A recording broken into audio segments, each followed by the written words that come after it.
Okay, well, let's hope you're all sitting comfortably. Welcome to tonight's Open Eco Homes presentation on the smart electric home. My name is Mark Brinkley. I'm your host stroke chairman for the evening. And the second such job, I was doing one last night for a smart electric home in Ely. I'm principally a self-build writer, and I don't know that much about smart electric homes, but I'm always fascinated to hear about the things people get up to. And we've got two very experienced and interesting speakers tonight who've both produced interesting homes and worked with the different technologies. One in Cordia and one in Oakington. And I'd like to first introduce Paul. As I mentioned, he lives in a house in Oakington, a 60s house with his mother, who's in her 80s. It's in fact the old family home he grew up in, but he moved back there in 2016 and immediately got interested in green retrofitting generally, became an early adopter of electric vehicles, and he's recently been taking part in V2H vehicle to home trials. He's also got air source heat pump fitted, some solar PV and more. I don't want to steal too much of his thunder. So over to you, Paul. We're fascinated to hear what you say. So good evening, everyone, and thank you all for coming. I really hope that we may provide inspiration or help you on your own projects with our presentations tonight.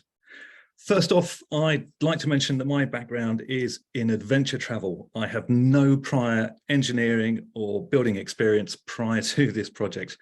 I could tell you what to do when faced with a polar or grizzly bear, but a few years ago, thermal bridges and Delta Ts could have been pot bands for all that I knew. Following a disabling accident, I moved back in with my mother so we could look after each other. I knew that the house would need some renovations done to make it livable, such as a living area for myself, and generally making it easier for us to live in with our mixed abilities. The three main aims of my project were a considered quality of living design, so that's not quite to disabled facilities, but kind of on the way to that, using eco-friendly or natural products where possible, and becoming as energy efficient as possible.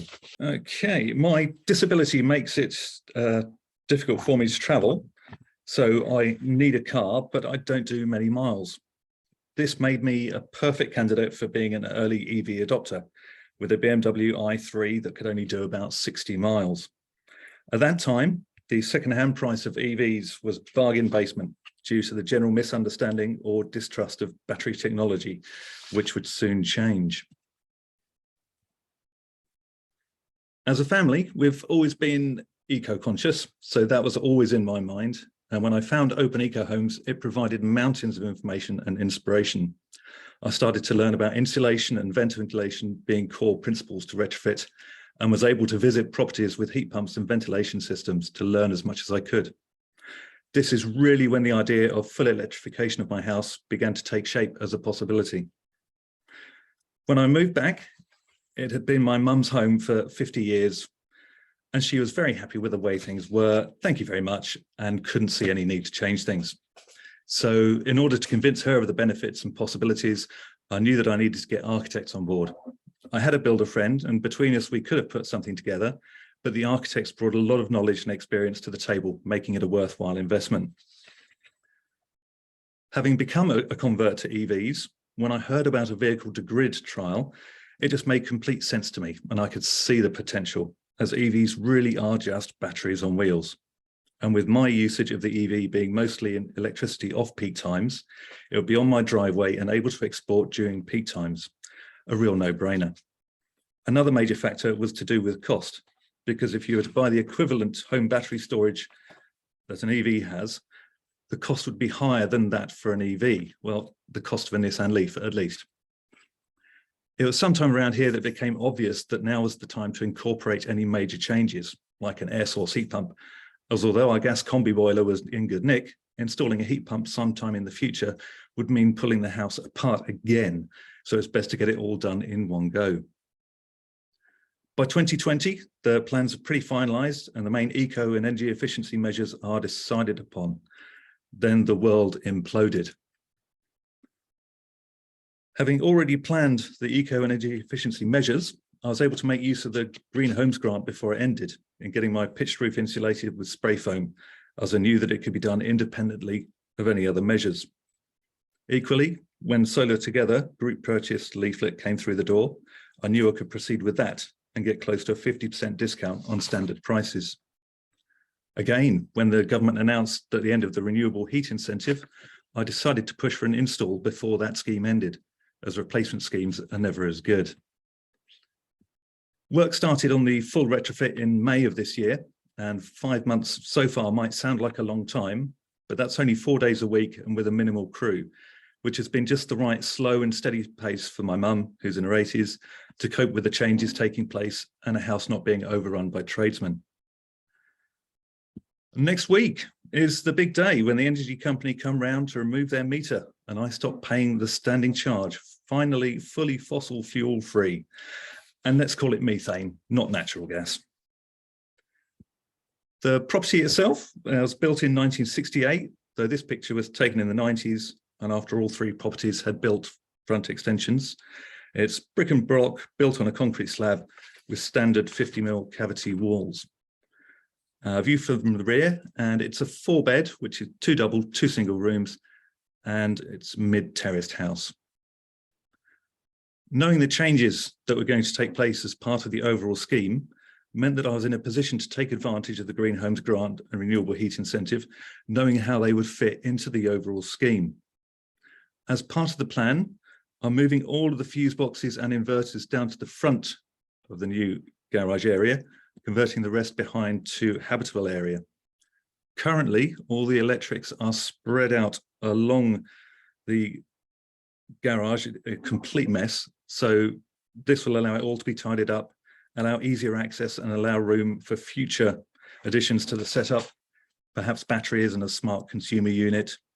Moving the electrics adds additional cost as they could have been boxed in within the house, but practically and aesthetically, I think it's the right move.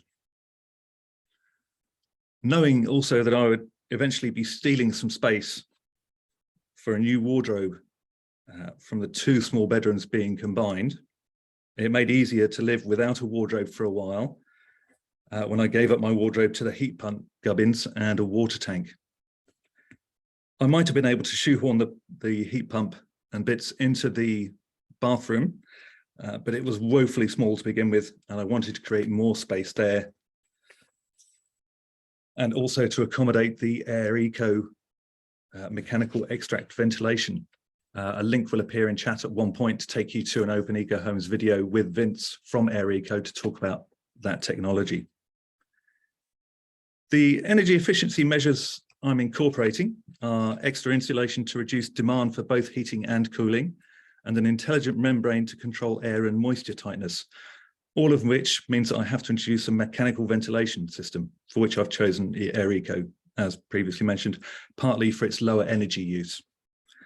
To reduce demand, an air source heat pump, which has a far greater coefficient of performance than gas heating. Again, there's an Open Eco Homes video on heat pumps. And utilising solar PV alongside my electric vehicle as a home battery and reducing the consumption of lighting and appliances.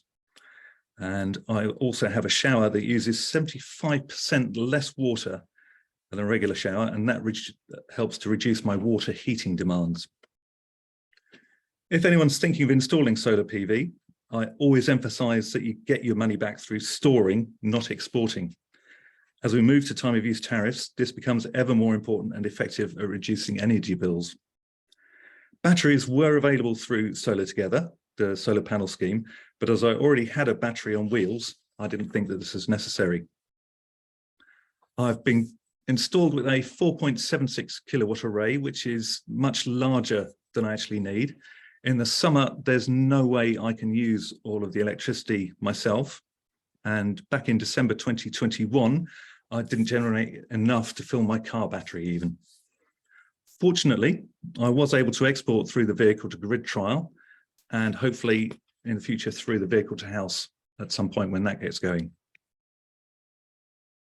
I chose to install an air source heat pump to electrify my heating, and there's a few videos available on heat pumps through Open Eco Homes, so I'd refer you to those for more information. So I won't go into too much detail on it.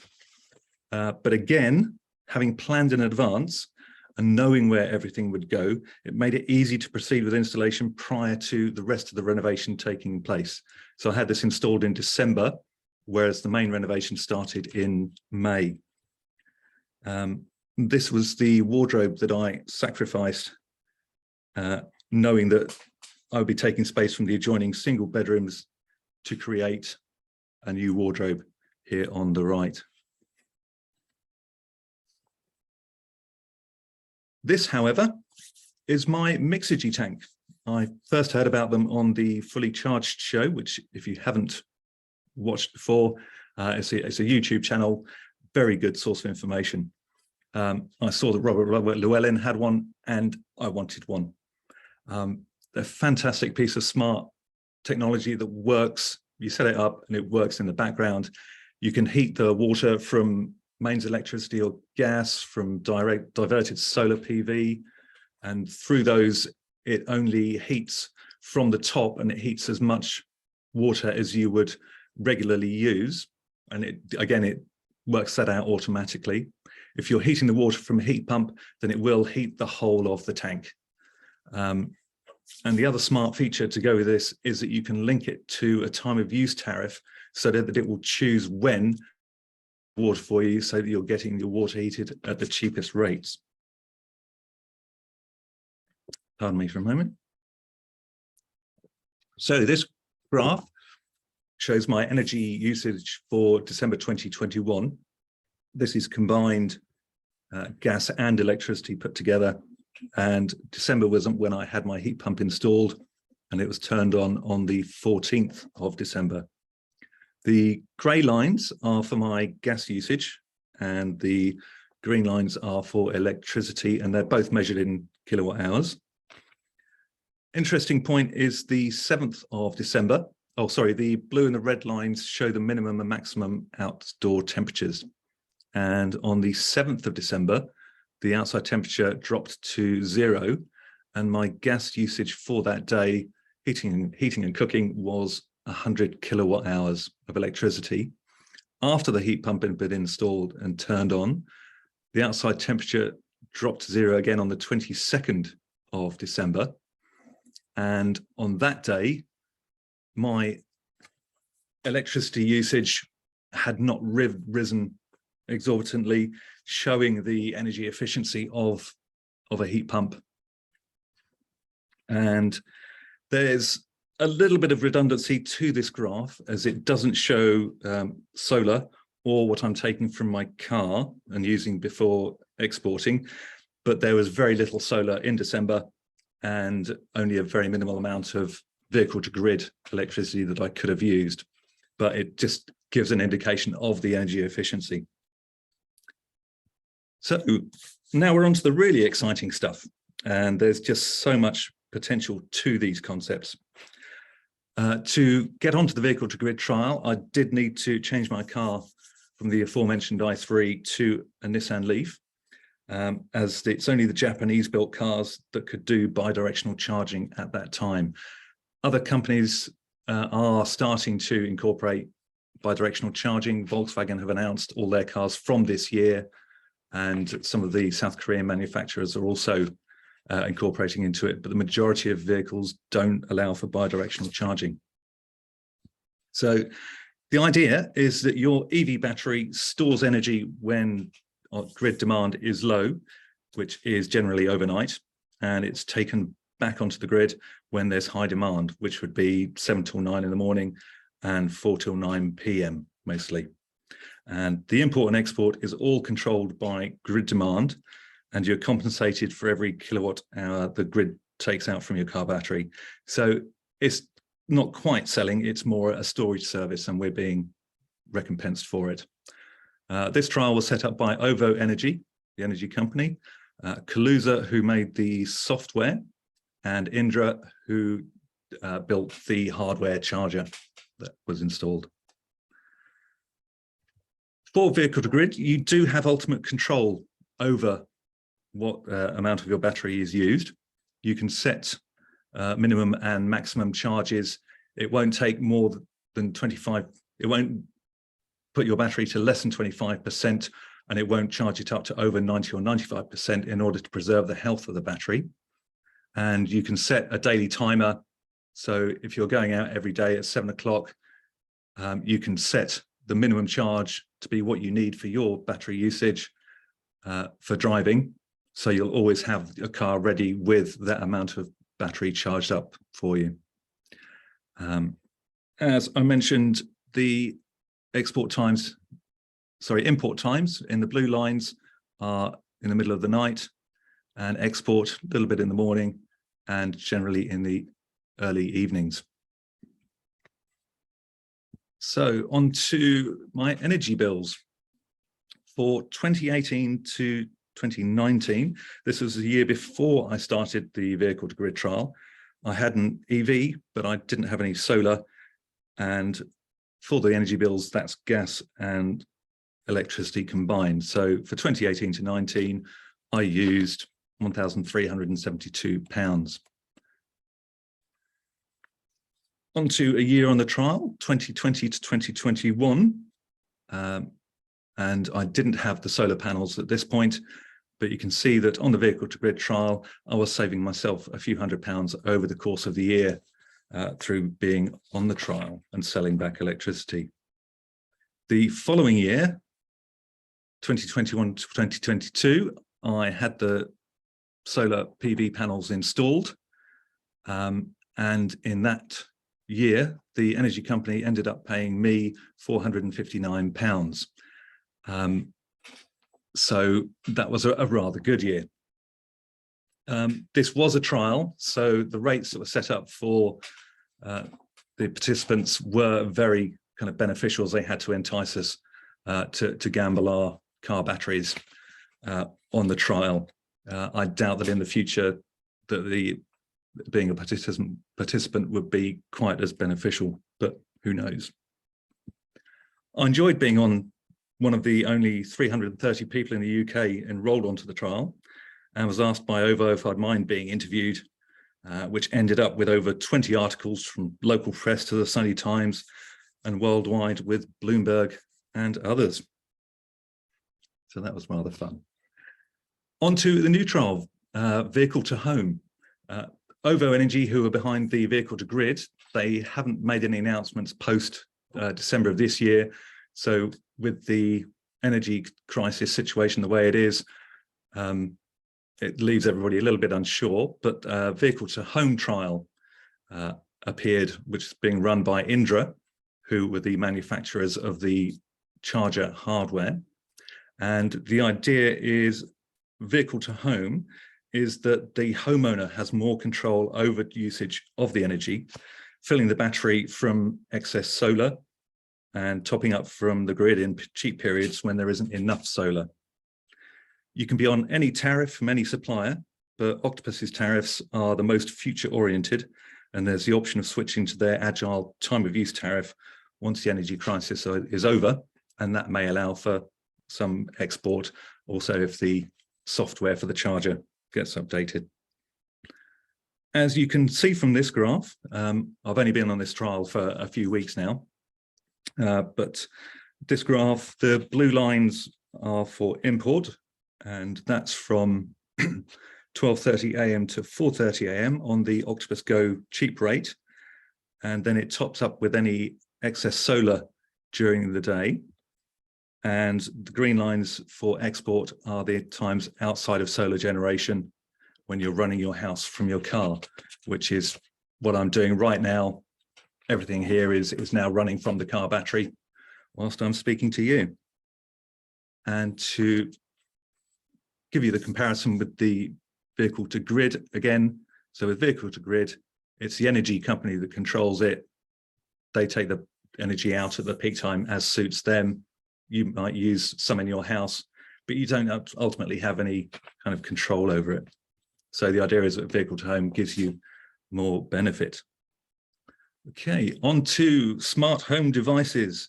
The term smart home device is a bit of a misnomer, in my opinion. There are hundreds of products out there from dozens of manufacturers, which creates various incompatibilities and integration issues. Devices that call themselves smart, be they doorbells, lighting systems, security systems, fridges and TVs, even smart devices for playing chess, apparently. You can get a complete house system, but this will generally cost you tens of thousands of pounds and is only really viable in a new build when you can really hide all the miles of cables that are required to enable it.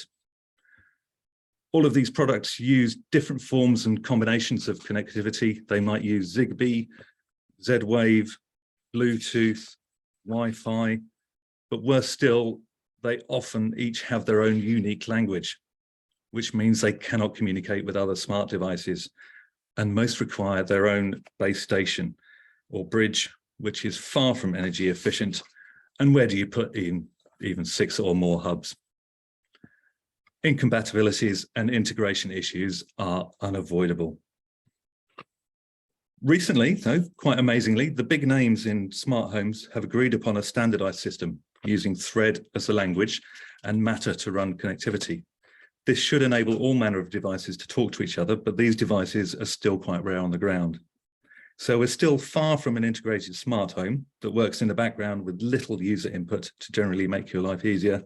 At the moment, most of the products are still mostly gimmicks, but fingers crossed for the future. The smartest thing you can do right now is get your property off fossil fuels and more ready for smarter technology. And this is where Ian and I have directed our efforts, from different starting points and different methods to quantify our progress, but toward the same goal. It's also extremely financially effective because every gram of CO2 that we pollute now, our children and grandchildren pay the cost for in their more inhospitable world. And CO2 is tens, if not hundreds or thousands of times cheaper to create than it is to remove. But okay, so the conclusions I gave for my online tour are: educate yourself, as retrofit remains a niche area. Suppliers and trades are not ready. Plan, work out what can be done as a standalone improvement so that you can take advantage of any grants or deals if they become available, but don't expect the government to be introducing any new initiatives anytime soon. And stand firm to your values and ideals, as that's the path to contentment. And I'll say thank you, and we'll now be heading. Thank you, Paul. That was absolutely fascinating. Lots of questions. There's quite a few bits happening on chat. I'll go on to that in a minute. We've got a few minutes to sort of delve into your presentation. There's got a couple of questions myself. Your heat pump. What was your experience of having it fitted? What heat pump was it, and who fitted it? It's a Panasonic heat pump, and I mentioned that I had it installed just before the renewable heat incentive disappeared, and I pushed for an install, and I think because I was pushing, I didn't get the best install. I think I'm going to end up with an oversized heat pump, which isn't such a good thing at all. But everybody has an oversized heat pump. It seems to be a common theme. Yeah. Did you just tag it onto the existing radiators, or did you change the radiators? We changed the majority of the radiators to higher efficiency, higher output. And the comfort, the level that you get from using a heat pump as opposed to a gas boiler, it's a different type of heat that you get. It is extremely efficient, even though mine wasn't set up most efficiently. You could see from the graph that the energy efficiency was there. Yeah. And, hopefully savings that are going to be there in the future. I'm very happy with the technology. And do you still have a Nissan Leaf? You're working your battery is a Nissan Leaf? I do. Following the trial, I was on the trial for 3 years. I had a 40 kilowatt hour Leaf, and I've now done something I've never done before, and that's bought a newer model of the same car. So I'm now onto my second Leaf with a 62 kilowatt hour battery, which with the demands of the house, it should easily cover those demands and hopefully allow for some export as well. How much is a Nissan Leaf? They range between 30 to 40,000 pounds, but who buys a car outright? I just pay a certain amount per month, but I don't look at it as being a car payment. Well, am I right in thinking that it's actually cheaper to buy a Nissan Leaf than it is to buy the equivalent batteries and stick them in? Yes, So 62. why is that? Is that Yeah. How do we explain that? Anyone chirping on chat with an explanation for that? Basically having the wheel, all the driving mechanisms thrown in for free. Pretty much. And the vehicle to grid actually keeps the health of the battery better than because I only was doing 6,000 miles a year. If I wasn't on the vehicle to grid, the health of the battery would be lower because the battery was kept healthier by regular cycling of it. So it was actually beneficial. Have there been times when it's been really inconvenient, when you've suddenly you've got to do drive 60 miles or something and you're very low on charge? Has it been inconvenient at all, or has it worked like a dream? Some people have had that situation. I was quite lucky because I don't do many miles anyway. I had a couple of kind of red lights of death but you'd expect that from software in a trial, but overall it's been extremely reliable, and the trial overall has just been, from what I can tell, a massive success. Have you had feedback from other participants? Is there a WhatsApp group of people on the trial? Or? Facebook groups, and just through the kind of promotional stuff that I did with OVO, they're extremely happy with how the trial went, and the fact that Indra, the company behind the software, they've now moved on to do another trial. There's also another vehicle to grid trial done by Wallbox Quasar. That again is with Nissan Leafs because of the type of charger that they use. But from reports, that was featured in Peter Bates's presentation last night. He's on the Wallbox Quasar, so obviously. Yeah. And if people are interested in it, can they get on these trials, or are they closed? Or the vehicle to home trial applications for that closed at the end of September, unfortunately, and that trial will be starting at some point later in the year. But as I had the software and a number of other people on the earlier trial, we were able to get kind of there early. There are indications, whisperings that OVO might be starting another vehicle to grid trial, but it's kind of up in the air. The last trial, they got a lot of money from the government to help set it up, and with the present government, there's not much chance of money, I'd say.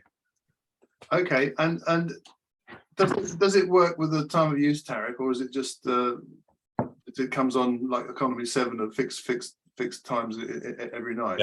Yeah. With the trial, the vehicle to grid trial I was on was with OVO, and they don't have a time of use tariff, so you're on a EV tariff, but that didn't have an overnight cheaper rate. It was just a set rate for the whole day. But you got for each kilowatt that you bought to put into your battery, when they took it out, they gave you the value of the kilowatt hour that you paid plus extra on top, which is how they kind of recompensed us. One or two questions in chat. There's Clive, would this work for home batteries instead of a vehicle battery? I'm not quite sure which element he's missing. It's pretty much the same system. With a home battery, you're filling it up from the grid, and then you're replacing your grid supply with your home battery supply during the peak hours. So it's about avoiding that high peak usage of grid energy. So it's pretty much the same thing, but with most people's cars, they're just sitting on the driveway depreciating for 90% of the time. So this is a way of incorporating it and getting more use out of your car. And it's generally cheaper to buy an EV than it is to buy that much in home batteries. And if you wanted to, I don't know, theoretically take the car away for a week and go to Cornwall or something, you could just unplug it, and I guess the house wouldn't need much power anyway, so it wouldn't be missed. Yeah. And there were times when I was away from the house, but like I say, I can't travel very far being disabled. So my house was going to be around, the car was going to be at the house the majority of the time. So, I really did benefit from it. Would I get a home battery to cover those times? Maybe, maybe not. Somebody who was away a lot longer, it might be beneficial for them, but for me, wasn't necessary.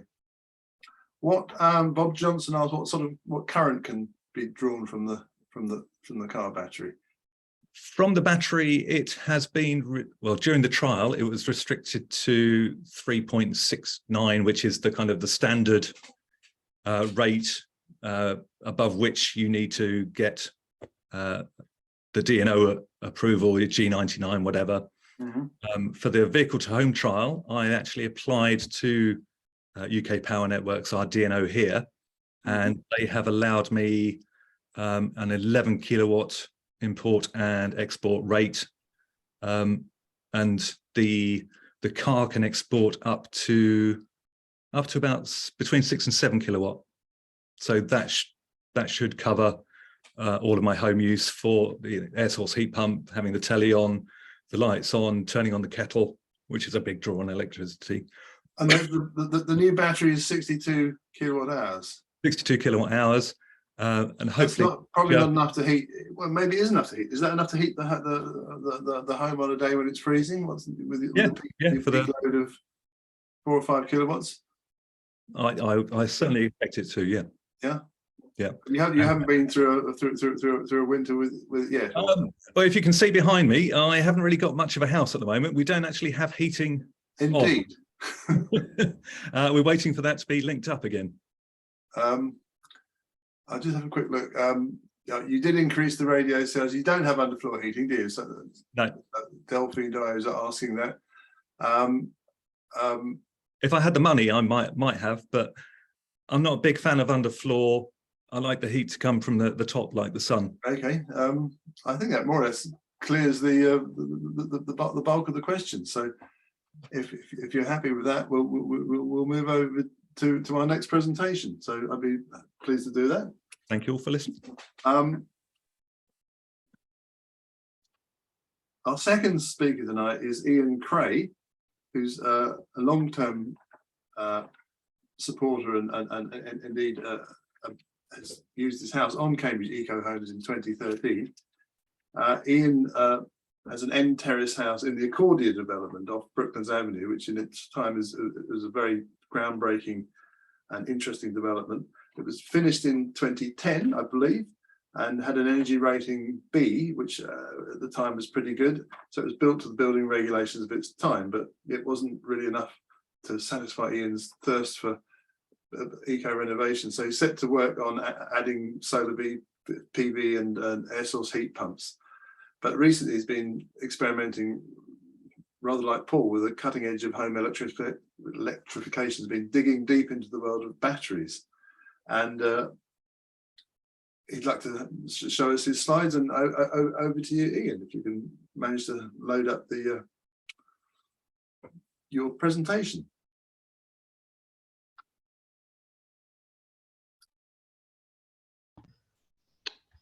Hi, can everybody hear that? Hello?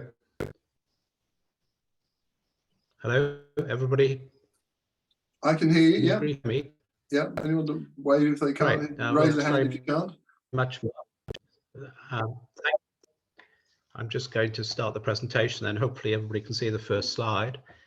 First of all, thanks, Mark, for that kind introduction. I was invited to talk this evening, and the brief was to share my experience of using a home battery. We installed a home battery in January of this year, and I'd like to share my experience to date and how it might help homeowners reduce the carbon emission in their home.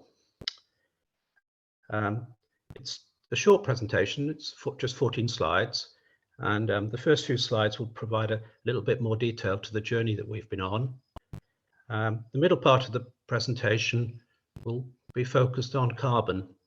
No pounds, no dollars, just focused on probably the most significant currency that we're dealing with as society, carbon. And then the final 3 slides is about my learnings, some thoughts, and maybe a checklist for those who are considering a home battery. So as Mark said, we moved into our property in 2010. We were fortunate, we found a mainstream builder actually that was open to be doing a lot of running before the build was completed to integrate into the build a heat pump and a solar PV system. That experience was captured in an Open Eco Homes tour and case study that I think is going in the chat shortly. In 2016, we purchased an EV. Like Paul, I actually purchased an i3. And unlike Paul, I've held on to the i3 and bought a home battery. Perhaps talk about the merits of that in a moment. One of the things I was quite keen to do with, I guess, my background in analytics was just to review what the outcomes were of these actions. The three actions there really, looking at the design of the building, making sure the building itself was one fit for living in, but also as efficient from an energy perspective as possible. The installation of some renewables, and also the purchase of an EV to replace an aging Mini. So we moved from a situation that most people find themselves in, with 90% of energy coming from gas. We moved to a point where gas now only represents, well, it did in 2018, just 10% of our energy, and 90% of our energy was coming from electricity, combination of clearly the heat pump and also buying an electric car. Those actions alone have allowed us to reduce our carbon footprint to approximately 50% better than the EPC, which is based on a gas solution. This was in 2018, and at that point, electricity and the carbon content of electricity was in many days high in gas. But thankfully, due to the decisions made by the prior government in the mid-2000s, the projection and the trajectory for electricity and the carbon content was in a positive direction. And of course, that's manifested it today, where many days electricity has a lower carbon content than gas. Since 2018, we've been focused on what I would consider activities that have allowed me to make better use and manage the electric pool that we're managing. Electricity is a much more dynamic sector than gas. There are many tariffs and there are many opportunities to take full opportunity of changing tariffs to improve the cost, but also reduce the carbon. You'll see here there's a series of actions that we've taken, and the last action was in 2022, where we installed the home battery system. Thanks to the support of Nicola at Transition Energy, a blog post was made of the decision, and again, that'll be in the chat. But I would stress that I delayed purchasing the battery until I was confident about, or I had greater confidence about the correct sizing, both in terms of what capacity we wish to store, and also, as perhaps touched on by one of the questions earlier, what was the discharge and charge rates that we required from the new inverter. In our case, the battery decision was motivated largely around the heavy winter demand, where we're running the heat pump and most of our carbon footprint is experienced. In the summer period, we're essentially off-grid, not using anything from the grid, taking the solar PV, placing it into the battery, and then using that later in the day. We also wanted to, as part of the decision, build in some options for future use. The market is, we know at the moment, under a lot of pressure. Who knows what the future holds, apart from the fact that we'll probably be seeing encouragement for people to store and move electricity back into the grid to help smooth out the grid at peak times. So the battery provides features that allow me to do that. And I say that because some batteries are not able to do that. In our case, we currently use what I call a dumb charging process. Dumb in the sense that we charge up between 1:30 and 6:30 a.m. in the winter, We then discharge between 6:30 and 9 a.m. and again after 4 p.m. when the content of the carbon content of electricity increases considerably. In the early part of next year, I'll be looking to integrate the battery with the Homely controller, and I'll talk more about the Homely controller very shortly. And we currently have no plans to integrate the battery with the EV charging that we require. And again, I'll talk to that in a moment. A couple of charts here about our electricity. I focused on the 6-month period since the battery has been in place, so from February through to the end of July. The left-hand chart shows in blue our profile. That's when we call off our electricity from the grid. And probably not surprisingly, you'll see that the vast majority of our electricity from the grid is in that period between 1:30 and 6:30 a.m. And on the right, you'll see where the demand from the grid. I highlight that because, as Paul has mentioned, one needs to work closely with UKPN on ensuring that you've got the right approvals for bringing in electricity in my case, over 50% of the electricity comes in within a bucket between 2 and 2.5 kilowatt hours. So that's equivalent of around 5 kilowatt peak coming in from the grid. This chart is an interesting chart. Well, I find it's an interesting chart. And it talks to the primary motivation for our decision to invest in a battery. Our motivation was largely around, can the battery help reduce our carbon footprint? I'll focus, first of all, it's the 12-month period from August to July. And I'll focus, if you don't mind, at the numbers at the bottom. Numbers in red at the bottom is the 1 ton of carbon that we're currently consuming, just over a ton of carbon for our home heating system. You'll see, not surprisingly, that December and January represent almost 50% of that one ton. And then the months either side of that are approximately 10%, and it falls away quite quickly in April, from April, May, June, July, and August and September to very small numbers. The red line represents the average domestic profile.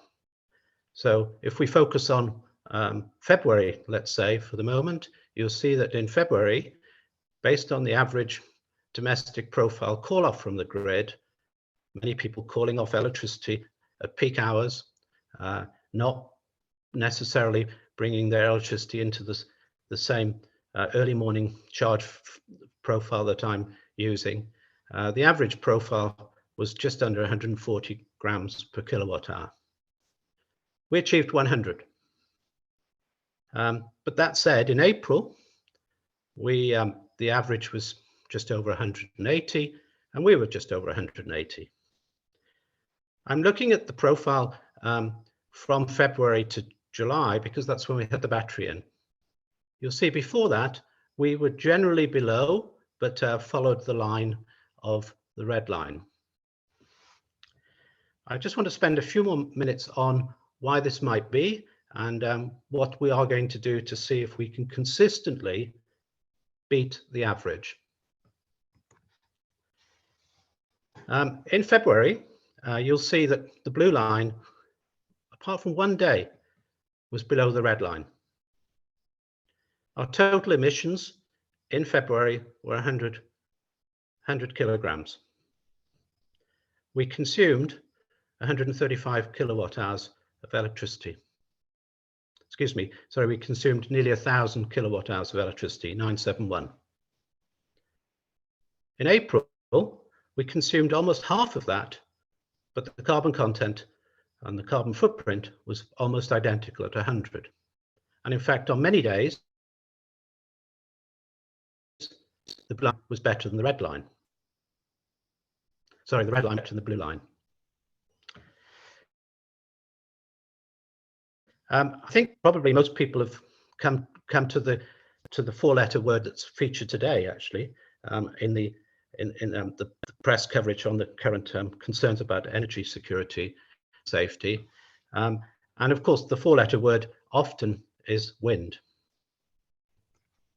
So here's an example of a day in February where we called off in blue at very low levels of carbon our electricity. But again, in April, on 14th of April, because of the way we currently charge the vehicle, not being smart, simply just charging between 1:30 and 6:30, we called off at a time when electricity content and the carbon content of it was very high, at around 275 grams.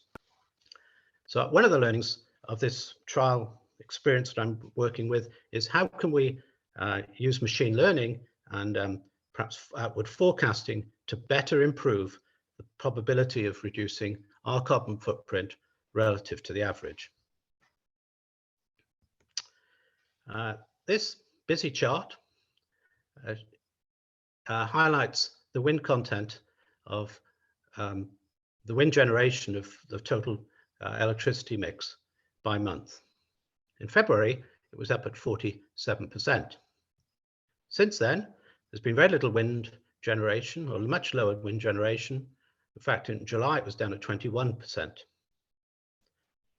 Low wind generation leads to a very high carbon content, 208 grams, compared to 100 grams in February.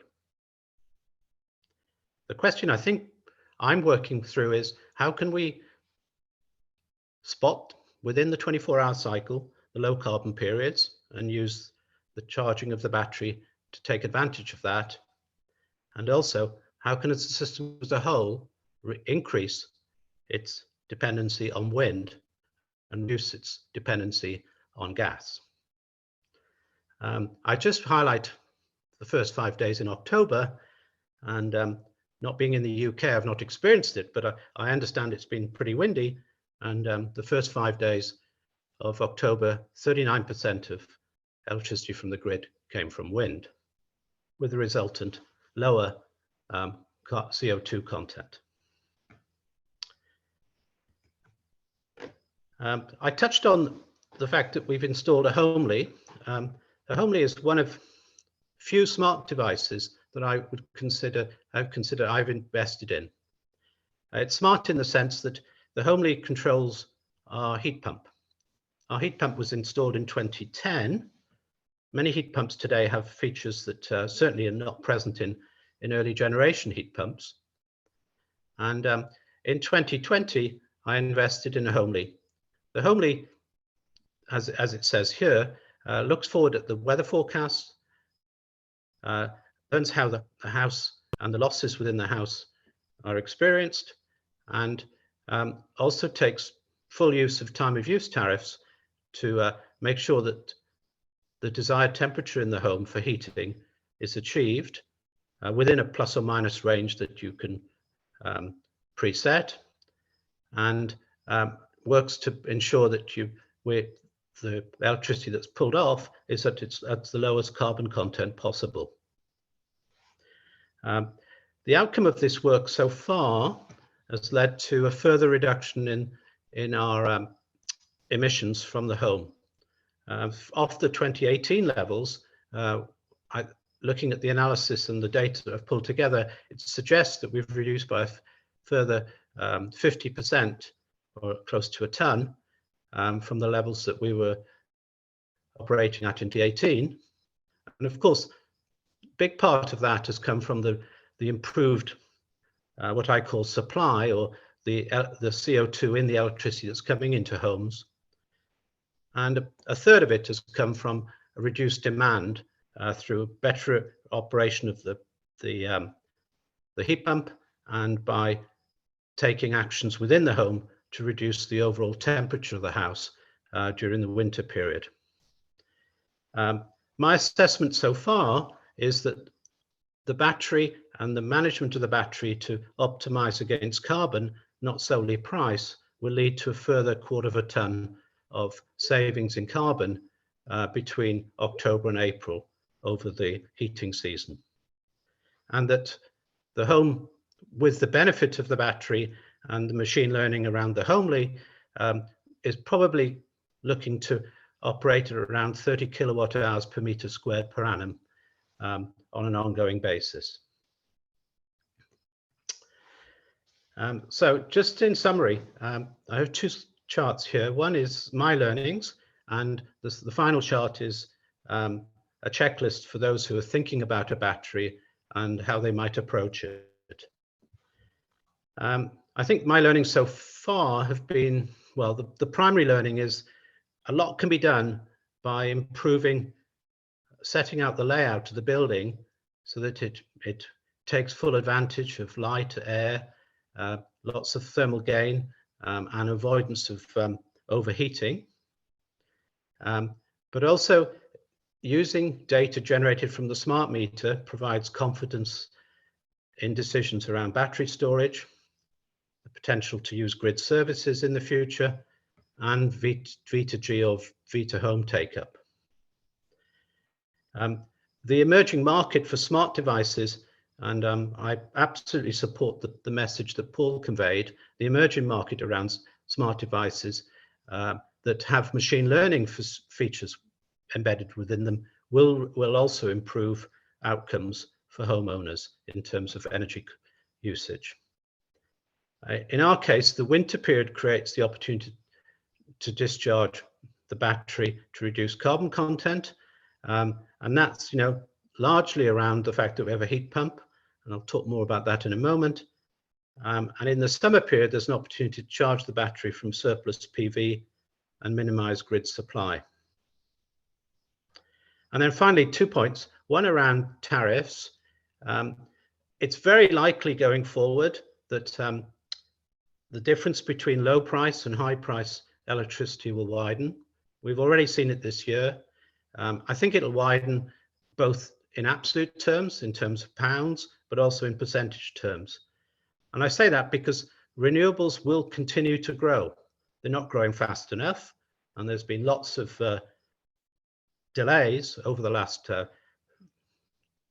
14 years on pushing harder on increase in the renewables component of the grid.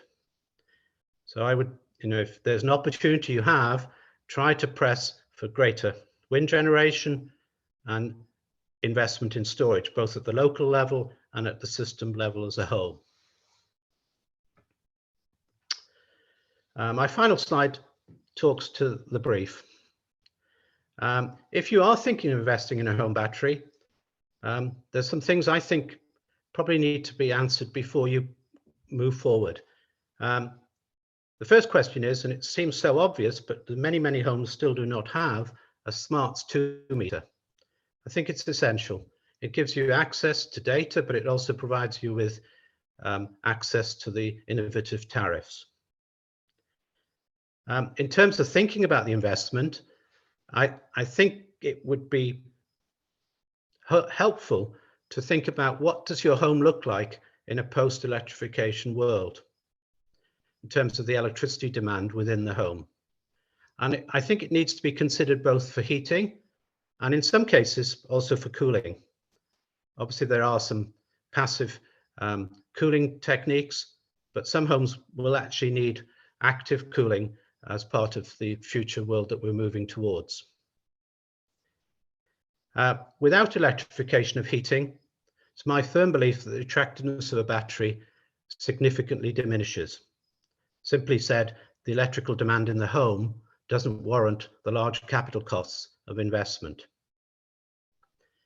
If you are thinking about investing in PV, then I do think it's worth considering a battery due to the VAT inconsistency that's currently in place.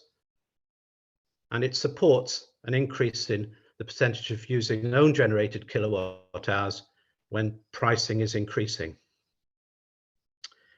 And then I think I've touched on this already. I think that the spread between low and high for both price and carbon intensity is likely to widen over time.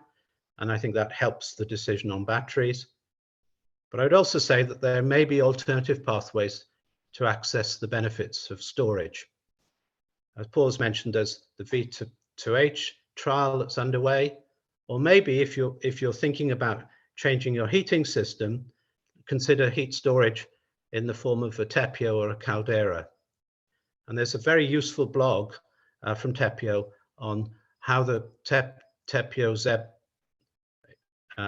equipment works and how it optimizes for both price and carbon.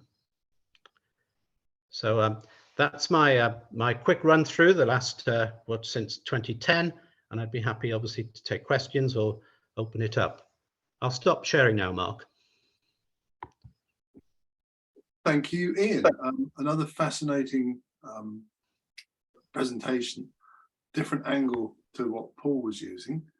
A couple of questions for me specifically. How does the homely device work? Does it just plug into the yes, it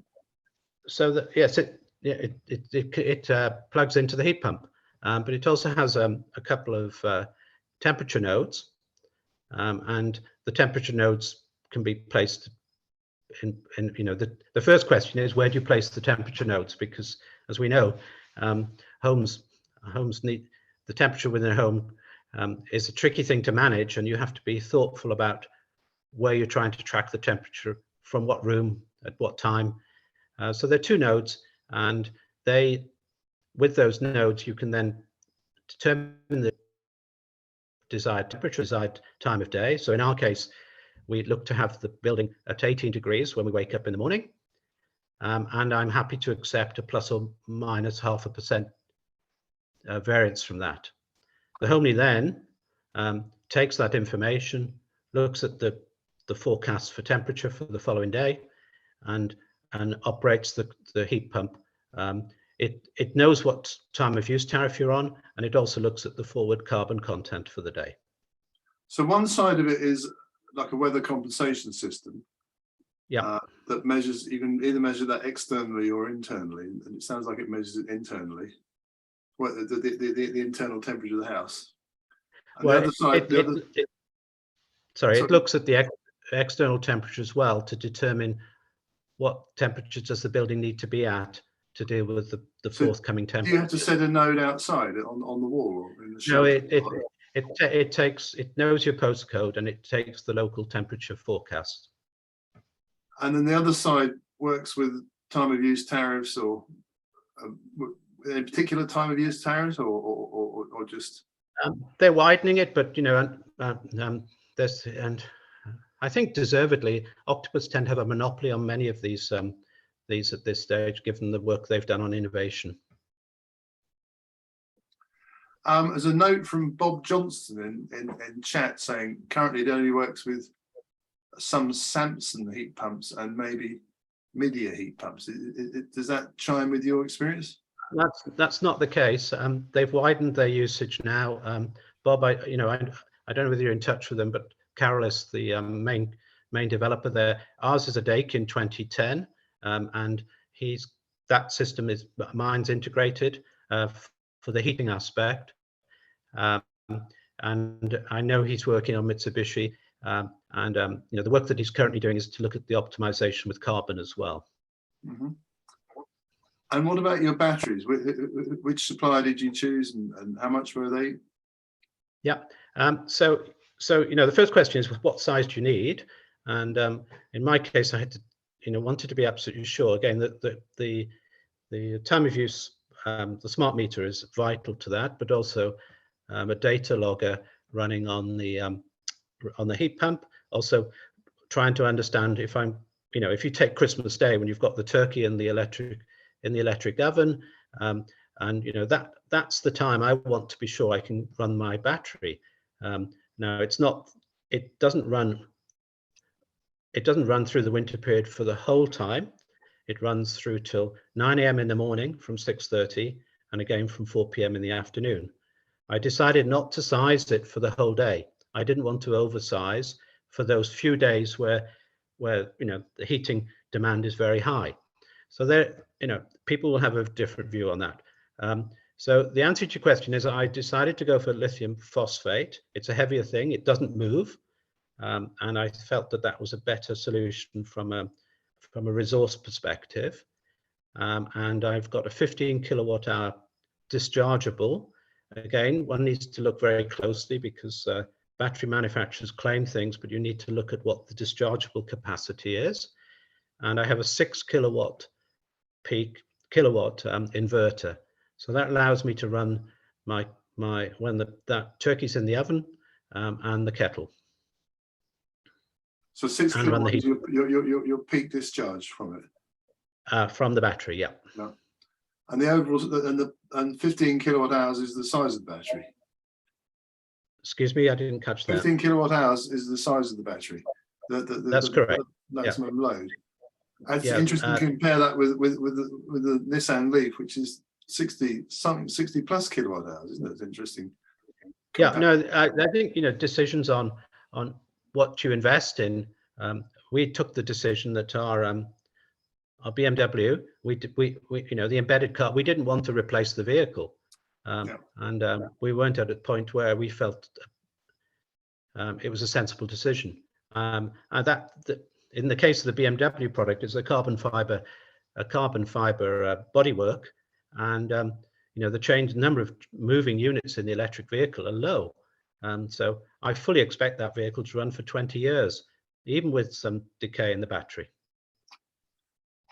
You mentioned the phrase embodied carbon, and there's actually a query from that from Bob Johnson asking what the likely embodied carbon would be of your battery. And he mentioned something on the internet suggesting a ton of CO2 equivalent on a battery of 10 kilowatt hours. But I mean, did you do those calculations? Or I looked at it. I set off thinking that I could certainly hope to save around between 250. You'll see in my blog how I thought through the savings. I thought it would be a 5 or 6 year period before the embedded carbon would have been recovered through the reduced carbon content of the electricity coming into the home. You know, and again, people will make individual judgments on whether that's a sound thing to do. Of course, the financial side is much more healthy now, given the gap. But you know, we approached this from the carbon perspective primarily. I was prepared to invest. I wanted to see if we could find a way of developing a mechanism to grab hold of that low carbon content within the 24-hour cycle. And which battery did you use? It's the Huawei product. It comes in 5 kilowatt hour modules. So we've purchased 3 of them. They're stacked. And again, the blog covers a lot of the detail about that. Have we got the blog details on the chat? I'm sorry, I think someone's lurking in the background, adding lots of details on the chat. But maybe we could, if we could get that on the blog, on the chat. Sorry. We've got a few minutes till we wrap up. Has anyone else got like to interject? Maybe Bart would like to add a word. Of Bart organised this show. Any thoughts, Bart? No, well, not really. I mean, we've had 2 different but similar takes on the issues of batteries. I was always skeptical about batteries because inherently they lose efficiency. Certainly if you use solar, you know, charging the battery and discharging the battery burns some of your solar power in the form of heat.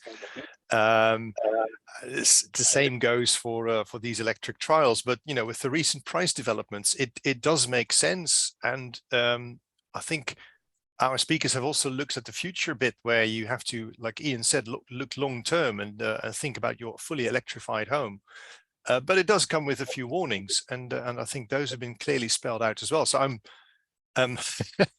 of course, I had the sneak peek, but I think the speakers did a great job in getting all the pros and cons of battery storage lined out. But you know, I don't have questions because those have been answered. But I would like to sort of emphasize, you know, with a few minutes to go, please ask your questions now, because the depth of knowledge of the speakers is quite impressive.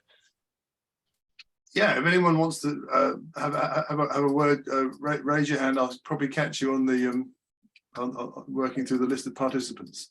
There's another question about wind turbines in the chat now.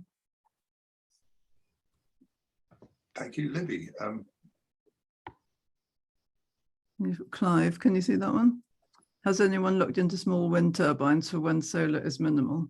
Anyone look at small wind turbines?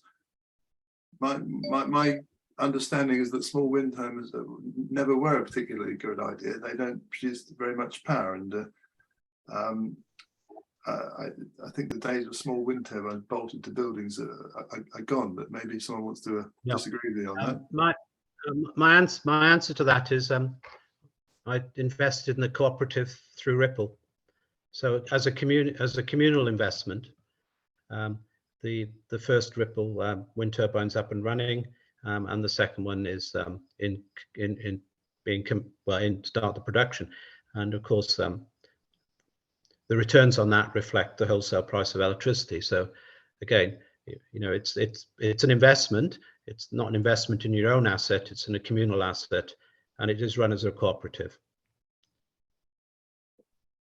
I think another issue with the home wind turbines, sorry, it's Paul speaking again, is that for consistent wind speed, the wind turbine needs to be quite high off the ground, which is what limits installing them in your own property. So if you're on a terraced street, you can't have a wind turbine that's kind of 60 meters off the top of your, well, not quite 60 meters, but that high up in the air to get a consistent wind speed to make it viable. There's a question popped up from Jenny. Any advice on smartly heating a home to have different rooms at different temperatures at different times of day? Either Paul or Ian like to have a word of that? I've got an answer for that. One form of heating that I was looking into was infrared heating, where it can be built into your wallpaper, mounted to your ceiling or under your floor, and that allows you great control over the temperature, and it heats the objects as opposed to the air. So it's a really nice form of heating. But with electric heating, you're generally putting in 1 kilowatt of electricity, and you're getting a kilojoule out of heat, which, you know, that kind of 1 for 1 with gas. You're putting in 1 kilowatt hour of gas, and you're getting less than a kilojoule of heat back from that. And so infrared, if you want to get, you know, very strict control over the different temperatures, an air source heat pump, or well, heat pumps in general, the efficiencies that you get from them are through keeping it operating for longer and keeping the house more consistent, instead of breaking it down into lots of different zones, just keeping it all habitable. And that's where the efficiencies of the heat pump comes in. I chime in with that. In fact, Nicola wrote a blog piece about this. Nicola's one of our heat pump experts. She's not on the call tonight, but saying that actually the key to success with the heat pump is to run it as low a temperature as possible and keep the whole house the same temperature. Stop trying to zone it, have different temperatures in different rooms. And the more you can do that, the more efficient the heat pump. So it's actually this thing of having different temperatures, different rooms is very much sort of back in our psyche of how we do it with gas boilers with very high bursts of hot temperature. And heat pump heating is a different animal altogether. If I could just come in as well on this to Jenny, I think it depends where you're starting from. If you're looking to, you know, have a significant house renovation and you're considering changing heating, then I think some of the infrared solutions that Paul highlighted has merit. If you currently have a wet system with conventional radiators, then, you know, I would have thought that a modest investment in smart controls on each of the radiators would lead to the outcomes you're looking to achieve, which is different rooms having different temperatures. Is that you're looking for that? Is that your objective, or is it a statement that you don't want that? I guess I'm answering the question. You want different temperatures in different rooms at different times. Say hello. I don't know if you can hear me on this one. Jenny responded in chat. That's the objective. Yeah. Yeah. Yeah. Well, I think if you've got a wet system with current radiators, then and again, last night's featured some of the smart radiator temperature valves that can be now installed at modest cost. Finally, one more question before we wrap up. Stuart is asking, Paul, you used spray foam insulation in your roof. Yes. Are you happy with it? Any regrets? Or I'm happy with it. I've had sensors up in my loft to detect the VOCs, CO2, temperature, humidity, and it's performing extremely well. The issue is that spray foam can, there are two different types, open and closed cell. The open cell, which I've got, it can kind of suck up a lot of the moisture. But the idea is that it should breathe and release it. I don't think, and the problem, the scare stories are that, over bad installations, and that the mortgage advisors, they can't see the quality, the health of the building fabric behind the spray foam. What a lot of spray foam and what a lot of spray foam installers do, and what I'm planning to do, is to put an additional membrane on top of that, which is it's called Passive Purple. It's an intelligent membrane which also controls moisture and air, so it will reduce that risk. But there are lots of benefits to spray foam, but like any new technology, it will have some very loud naysayers against it. I was very willing to take the risk. I'm not intending on moving out of my property or trying to, put somebody with trying to get a mortgage. So it's far less of a risk for me. But the performance of it has been fantastic. My loft space is now the most comfortable room in the house, and that's through summer and winter, even with the heat waves that we had. Firstly, the solar panels provide shading for the roof. Then the spray foam insulation, the temperatures up there have been fantastic. The builders have been loving it. They just never worked in such a comfortable roof area. It's only October. This was back in the July and August Back then. Yeah. And with that, it's time to wrap up and say thank you very much, and see you next year, if not earlier. Bye, and good night.